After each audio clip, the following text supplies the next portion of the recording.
life is a perfect example. The man behind me hasn't been able to breathe on his own since 1952. But that hasn't stopped him from living a great life. Keep watching. You'll see what I mean. Hello. My name is Paul Alexander, but they call me the man in the iron lung.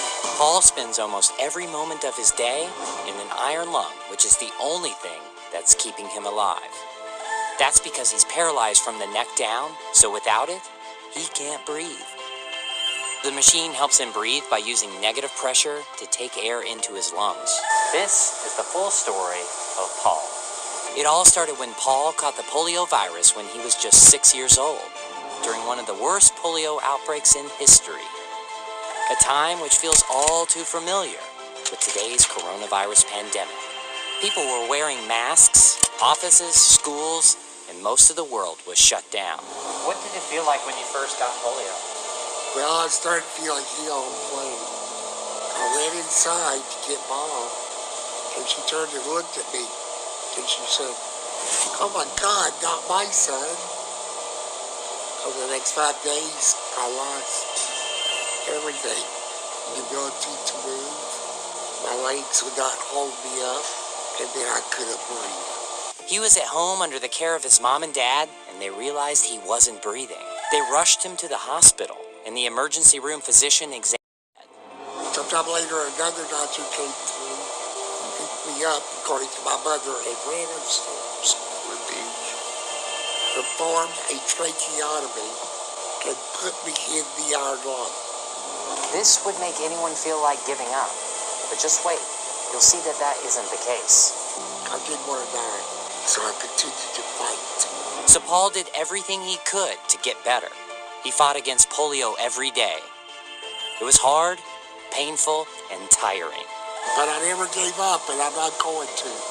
18 months later, he left the hospital and came to his residence in Dallas, Texas, but his life was never going to be the same.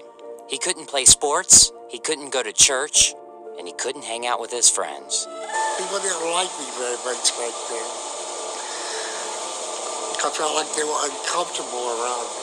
What did you do all day? Oh, the same thing everybody else does. I woke up, brushed my teeth, washed my face, shaved, had some breakfast. Well, I just needed a little bit of help, too. Then what would you do all day? Well, I would read or study something. I had a picture, I'd do some drawing. I hated just watching TV.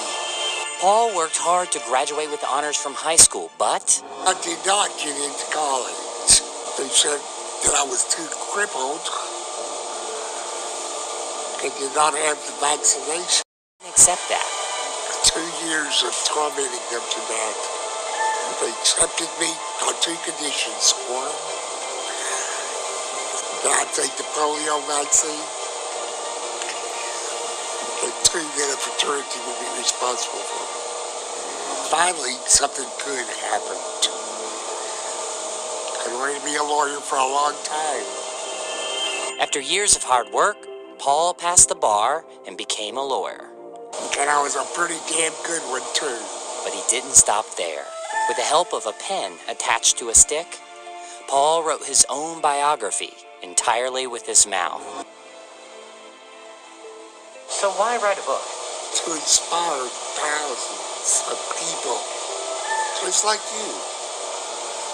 No matter where you're from, or what your past is, or the challenges that you could be facing. You can truly do anything. You just have to set your mind to it and work hard. Paul, what's your dream? Do not let polio defeat me, but to defeat polio.